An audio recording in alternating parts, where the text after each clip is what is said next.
Hey folks, how's it going? We're here today to do an ad review for our Media Analyzer 5.0. Oh, wait a minute. This used to be 10.0. What's going on? You're hearing the voice of Steve Lundgren. This is Nate Streeter. We made a big revision. Actually, this is the first time I think we've changed anything to do with our ad review in, what, 3 years? Yeah, it's been quite a while. And so we did a pretty big analysis this year to kind of see what we'd been learning. And it was actually not just ads we did this year, but also ads we've done last year. And we made a significant amount of revisions to the way that we analyze ads now. And the reason it's called 5.0 instead of 10 is that we've actually pared it down to 10 or 5 different ways that we analyze an ad. Really, though, everything we had in the 10.0 is still in here. It's just kind of organized a little differently.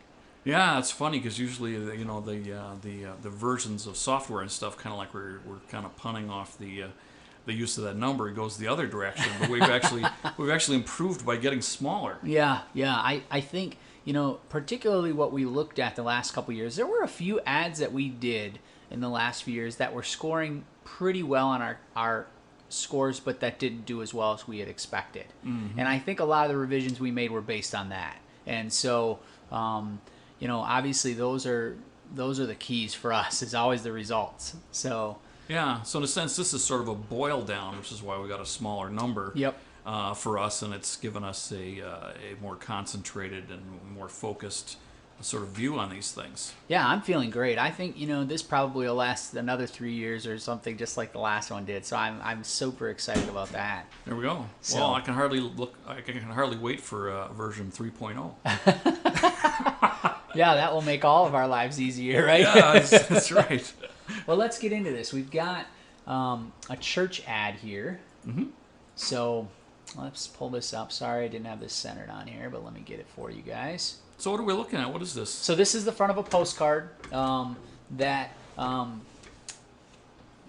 won't say what company, but they sell this to tons of churches all over the country. How about we just say that? So it's kind of like a generic ad or something you can Yep. order online? Exactly. And lots of you are doing this, and we'll actually be reviewing other generic ads, it looks like, in the coming weeks, just to kind of, Yep. because we really want to confront some of the things that happens when you buy these kind of generically designed ads, and how to make them better, you know. And some of them are actually really good. Actually, this one, I think, it didn't score fantastic on our system, but it wasn't terrible either. Yeah, there's things about this that I really liked. Yeah. Right. So I think sometimes you have to just kind of figure out how to make it yours, and I think that's a lot of what we'll talk about today. Right.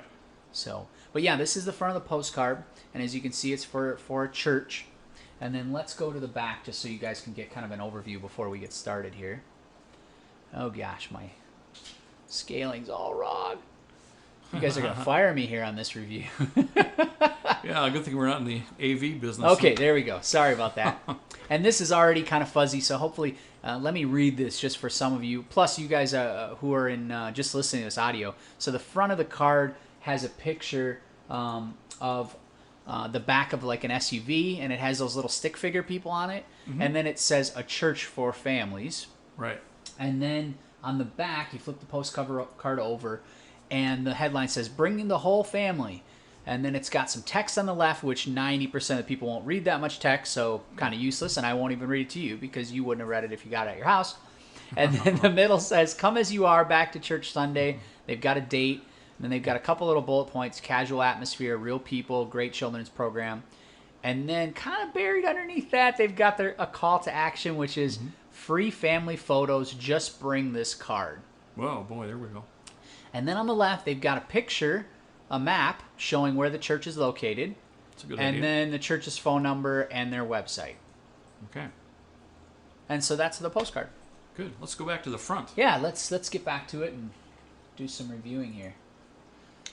I really immediately when I saw this front, I really liked it because I could picture the family inside, and maybe that's one of the questions on this is that this works really well, but maybe only for a specific kind of church. Right. I think it sends a message and attracts and speaks to a specific audience. And I mean, if the people that you're trying to attract to your church would drive this sort of vehicle, and even the kind that would maybe purchase these sort of decals with the little family group that would go on the back, And it sort of put a smile on my face. I thought it was kind of a cute little thing, but it really speaks to a specific audience. And it should. I mean, honestly, if you're gonna, going back to our media analyzer, what does it communicate? And a lot of that is that number C, connecting with a need, emotion. Yeah. You're talking about connecting socially with people. Right. And I agree with you. I think this headline, this picture, it connects. And Yep. it connects in 5 seconds. I think the headline connects very clearly to what the product is. Yeah. I know, again, churches hate talking about things in these terms, but when we look at this, sorry guys, it obviously connects with what the product is. It's about a church. Yeah. It's for families. I've got a family, So all these different things do well here. So I think from a communication standpoint, I think they're doing pretty well with their headline and what they're connecting. And it's really fun for a church. I think the tendency of a church is to think that, kind of all things need to be sacred, and it needs to be a picture of the Bible, or it needs to be. But I think they had some fun with this, and it sends a message that I think is very attractive. And I gave them, high marks on the front. Here's a little litmus test that we look at. If you feel like you might be alienating a group of your customers, let's say, with your advertising, thank God. You're probably on the right track. I know that sounds crazy, but I can hear you, Pastor, saying, well, what about the people who are over 65 that come to my church and they're empty nesters and they're... Oh, yeah. And I said, well, who are you trying to attract right now? And they said, well, really, we aren't trying to attract those people. Right now, we're growing really with the young families. And I say, perfect. This is exactly the kind of ad you need to do. Yeah, this is what Now, you want. Yeah. don't put this ad out if you have all people who are empty nesters at your church, because really it's not a place, you want to be a place like that, but really you're not a place like that. This is sort of like false advertising. Yeah. You advertise that you have a really fancy hair salon, but then they come in and it's just a cheap little place. Yeah. And people feel like, no, this isn't really what I thought I was getting into. Well, it's the same thing with your church. So, again, try to figure out how to connect as strongly as you can with a very target area. And that kind of goes into the second one, right, Steve? I mean, Yeah. is it audience appropriate? How well does it communicate? It's not just what does it communicate, but how well does it communicate? Yeah, and this does a great job. I mean, besides just the verbiage, the whole visual, the whole package, I think works really well for the front. I think, thinking through when you talk about timing here too, audience, for most churches it's going to be 10,000 homes around their church or 20,000. We've done some smaller drops for some really small churches, but most churches we do, they're probably looking at 10 or 20,000 homes around their location. Yeah. And so the audience usually is just the group of people right around their location. It's a proximity. But the timing, we've talked a little bit about that. I think I've heard different people say, a lot of churches market at Christmas and at Easter. So it's sort of you're competing with other. But one of the things for us, I mean, depending on what kind of avenue you're using for your marketing, like flyers, usually you're very uniquely positioned. But yeah, direct mail, the timing might not be right actually, because there might be 10 other churches in your area that are trying to put out postcards during that time. Right. So, you do have to think about that. As far as timing, it's not just when your demand is hottest for your product, it's also taking into account what are your competitors doing. Right. And so, that kind of goes into a little bit of positioning within our market. And but going back here, how did you think? I know you thought the back particularly didn't flow very well. And yeah, I had a lot of problems with, especially pairing up that back with the other front. There's just no tie-in. They look like they're just coming like from completely different angles. In terms of the look of it, in terms of the content, that wasn't so bad.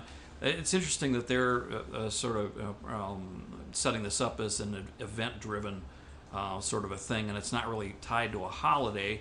It's more sort of a, back to church Sunday. Yeah, I'm not a big fan of that, because that's sort of like saying I think it has a negative connotation to it. Mm-hmm. Why would you do that? Why wouldn't you just, do something that's more positive? Why don't you just say Family Sunday? Or something like that. Don't put any emphasis on the fact that they're new or that they haven't been coming to church. Those aren't things they're proud of. Yeah. It's sort of like a shoe store saying, Shame bring built. your nasty old shoes in celebration. What? I thought we're trying to forget about that. That's why Yeah. I'm at the shoe store. It's just like, So replace those old nasty shoes. yeah, I mean, so I think that would be better. And I think you and I talked about, let's hop into when we get into this. Okay, so how well does it communicate? And then we already thought that there was some things here that could be better. But let's get into number 3 here, which is does it address potential barriers to action? This is huge. This is where a lot of people don't do their marketing very well. Is maybe they do connect with a need, maybe they do, but then what you have to ask yourself is what questions are what questions are popping into people's minds when they're thinking about your product or service? Right. What is going to keep them from visiting your website or calling you or visiting, in this case with, that was what churches generally, they hope that people come.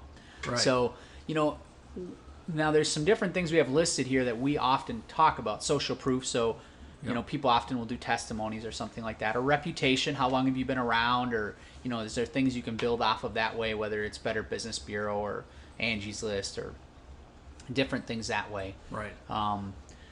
But this number C is something you and I talked quite a bit about, Steve, for churches particularly, because there's a lot of questions that continue to seemingly come up when it comes to churches. I think one thing I see here is there's no real pictures. So the front is just an image of the car with those stick figures and a headline, right? Right. I would say on the back, you are really in a whole heap of trouble if you're a church and you don't have a real picture of your something. So I want to see people at your church. Yeah, am I going to fit in? Yeah. Exactly, because that's the question that might be asked, or what's it like? And if you can't get that, maybe you could send them to your website that might be able to answer that better. But I'd rather have something on the back that would connect that way. Right. And I would focus on the family part of this.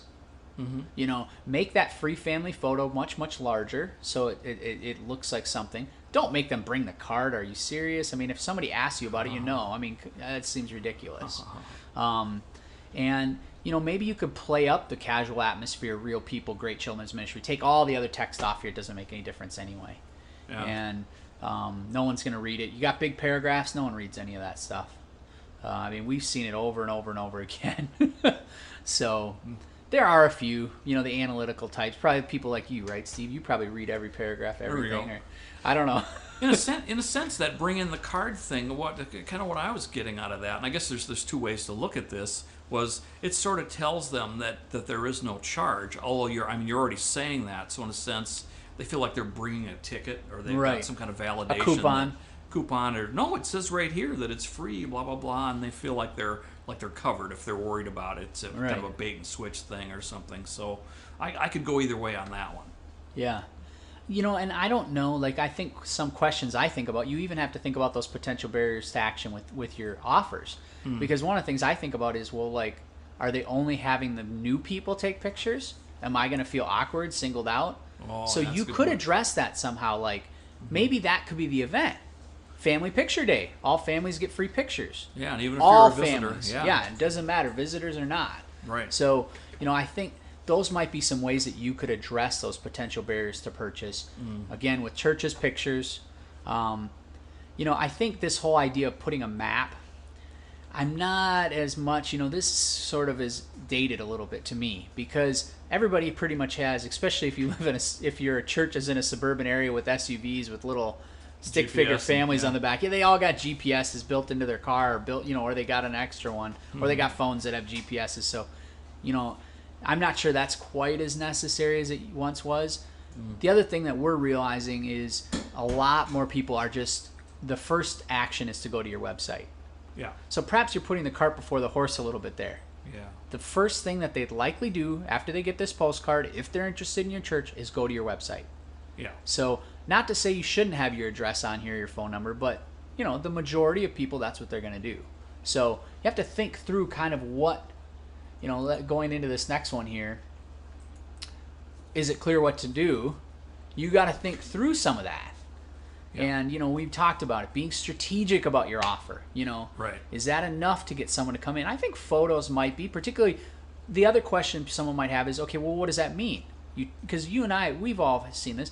You get a free photo coupon, then you go in, and it's like, yeah, the photo is free, but then every picture costs you money, or they do Yeah, have all how kinds. much for the prints? Yeah, What are exactly. you gonna get? So perhaps you could be clear on the offer too, just to say we'll give you a disc with the pictures on it, or something, so they know what's going to happen. So again, be strategic. Think about those things before they happen.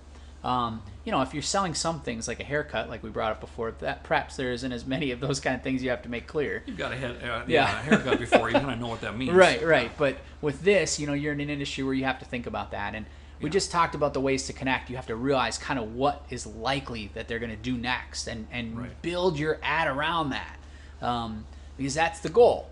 The goal isn't just to get your name out there, I hope. Right. And so if they do this, what's going to happen next? Kind of paint a clear picture for them. Right. So, and then this is something that we're adding to our new Media Analyzer 5.0. Yeah. What kind of response will it generate? Right. So if I'm a church and I do whatever kind of ad, what I can tell you, we have the most experience with direct mail and with flyers, so I think we'll speak about that in this specific case, because this is a postcard particularly that we're reviewing. This is right up our alley. I think industry averages are around 0.25% is what they talk about with response rates for churches. Okay. We've certainly seen better than that. I think in some cases we've seen worse than that. It depends on, I'd say it does have correlation to these first four aspects that we just talked about, how well and good a job they did. So what does that mean? We've had, I can give you a specific example where we had 46 people visit a church. They had a $3,400 ad spend with us. Okay. So, I've also seen another specific example is that we have a church that gave us some of their web data that they had. On average, they were getting 100 clicks per day, and they moved up to 225 for several days after we did the drop. So they had several hundred people come new to their website over that first week after the drop. So an obvious reaction to the campaign. Yeah, and that was for the first one was for a grand opening, so the 46 people visiting. The other one was for a couple's it was an event? No, it was more of like a series. Okay, gotcha. I don't want to call it a Bible study necessarily, but series of presentations. Yeah, exactly. Sure. Like more of the fall programming type. So like a weekly deal or something. So those are some specific, to give you an idea of what 0.25%. If you drop 20,000 postcards, 0.25% would be about 50. 50, okay. But again, how you measure that is very interesting. 50 is it visitors families or on individuals? Or yeah, that's part of it too. And then also, to talk more in terms of what we're used to talking about, which is return on investment. Most churches, if you've got, I know you guys don't feel comfortable talking about these kinds of things, but let's just lifetime value. Yeah, lifetime value of a family, and what does an average family give? Do they give $2,000, $3,000, $4,000? So you could look at it that way too. If you thought the lifetime value was 3 years and they gave $2,000, each family is worth $6,000. And okay, I got 3 new families. That means my, return on investment's $18,000. Advertising paid for itself. Yeah, if you spent $4,000, you might say, well, was it worth it to spend 22%, on the marketing side of it? I think churches are also in an industry, we've seen this, where a lot of times socially they get very kind of inbred. I hate to say it like that, but they don't get as many referrals after a certain point because a lot of the people are already going there. So marketing can really help them sort of get into new social circles. Right. And, if you're in a really high referral business, which I would say churches are, that can be huge, because even if you break even on your marketing, but you get into some new social circles where the referrals can just really escalate, that can really be worth it from a return on investment standpoint. Yeah. So, again, I know this is an industry where no one feels comfortable talking about response rates and everything, but hopefully we helped a little bit kind of get into some of those things and things we know about. And approach it delicately, at least. Yeah, I know if I was a pastor at a church, I definitely would be doing active marketing because I've seen how effective it is. So, based on what I've seen, I would be doing it, at least 3 times a year, maybe more. Yeah, this has become a much bigger issue in the last couple decades. Yeah, I think so. And, part of that, like you and I talked about before we started presenting, was there isn't as much social pressure for people to go to church. So... Right, yeah, why should I go to church? Yeah, so I think you have to, work a little harder to get people. So, well, let's finish this up. Yeah. Okay, well, Here's a couple of action points, things that you could do to help us. If you like this, please leave us a review, comment, Twitter mention. You could also help by sharing this video with someone else, maybe someone you know that's at a church and doing the marketing or is trying to work with that. Also, if you wanted to suggest a video topic, we'd love to hear about that. If you'd like to get some help from us with your marketing, you're ready for action, here's some next steps. You give us a call at 763-280-3604. There's the email address there. And Nate at StreetSmartAgency.com. Thank you. And I was having trouble reading that. Yeah. Or Twitter at Nate Streeter. We'd love to hear from you. And we'll send us your ad. I mean, we can take a look at it. We have packages that start at $599 where we can, usually that's about 4 sessions with an ad. If we were going to help you build an ad, that might be a couple sessions as well as some design time. Right. But usually we can create an amazing ad within that time frame. And as we you guys have seen the theme, strategy, and that's what we've seen is the more strategy you throw into something, man, the results just can skyrocket. So contact us. We can't wait to help you. Thanks much.